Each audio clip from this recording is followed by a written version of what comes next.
आपको gall stones है, अब आपने नॉर्मल एक टेस्ट करा है या फिर अल्ट्रासाउंड किया, उसके अंदर गॉल स्टोन्स आए हैं, अब आपको ये टेंशन आ रही है कि इसका मतलब है कि मुझे सर्जरी करवानी पड़ेगी। नमस्ते दोस्तों, मैं हूं doctor Azhar, minimal access and colorectal surgeon. आज का हमारा वीडियो का टॉपिक है कि गॉल ब्लैडर स्टोन्स है तो इसका सर्जरी करना कंपलसरी है या जरूरी है। चलिए देखते हैं। अगर आपको अल्ट्रासाउंड रिपोर्ट में गॉल स्टोन्स दिखा है एनुअल चेकअप पे या फिर किसी भी स्क्रीनिंग में या फिर for any reason you have done a sonography which is showing कि गॉल स्टोन है, तो ऑपरेशन करवाना ही पड़ेगा, ऐसी कोई बात नहीं है। गॉल स्टोन का presence is not equal to surgery, ये बात बहुत इंपॉर्टेंट है, जानना चाहिए। But when we should go for surgery या फिर गॉल स्टोन्स आए हैं तो अभी इसका आगे क्या करना चाहिए ये जानते हैं हम।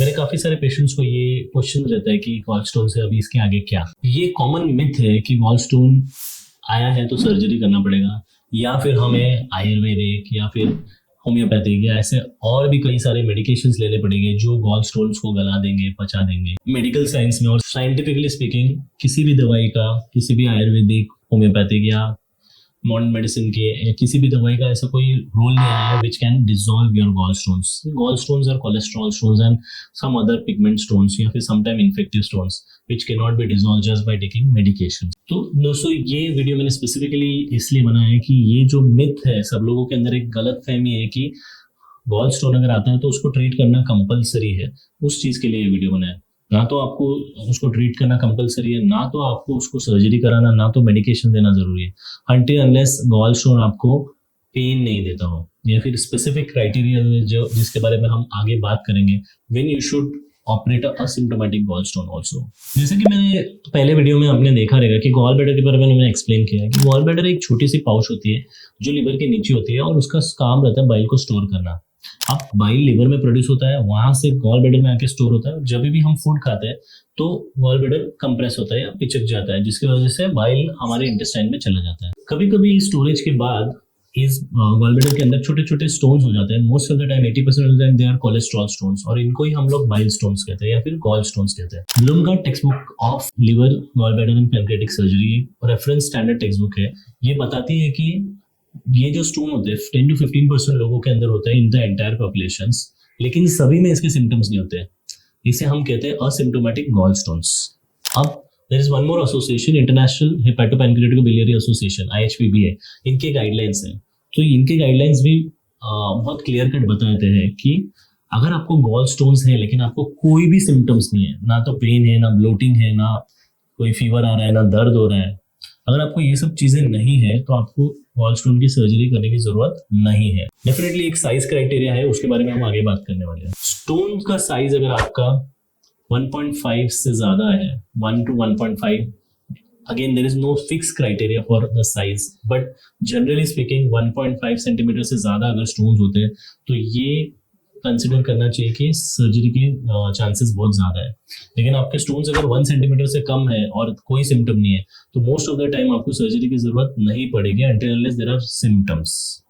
बड़े स्टोन का और एक प्रॉब्लम ऐसा है कि जितना बड़ा स्टोन रहेगा वो उतना ज्यादा इरिटेट करेगा, उतना ज्यादा सिम्टोमेटिक हो सकता है एंड लॉन्ग टर्म में cancer related to the gall stones के चांसेस भी उसमें ज्यादा है।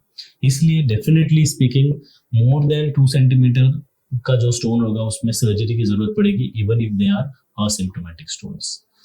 तो देखिए, हम देखते हैं कि when we should do the surgery. बहुत इंपॉर्टेंट है कि अभी जैसे मैंने आपको कहा कि more than 1.5 centimetre of the stones which is giving you some kind of pain और सिम्टम्स, स्टोन्स के प्रेजेंस में अगर आपको गॉल ब्लैडर में इन्फेक्शन हो गया जिसको हम लोग कोलिसिस्टेटिस कहते हैं, या गॉल स्टोन है और आपको और उसके कॉम्प्लिकेशन हो गए जैसे कि जॉन्डिस हो गया, पीलिया हो गया स्टोन के फंसने की वजह से, या फिर उससे भी ज्यादा डेंजरस पैनक्रियाटाइटिस हो गया, तो ये सारे इंडिकेशंस है कि हमें गॉल ब्लैडर की सर्जरी करनी पड़ेगी।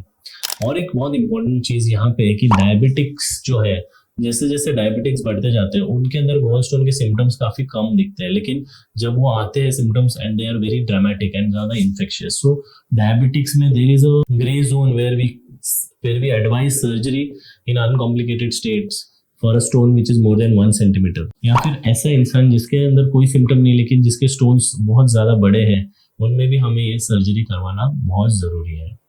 और ये सारी जो सर्जरीज हम कहते हैं, ये सर्जरीज होती है with the help of minimal access.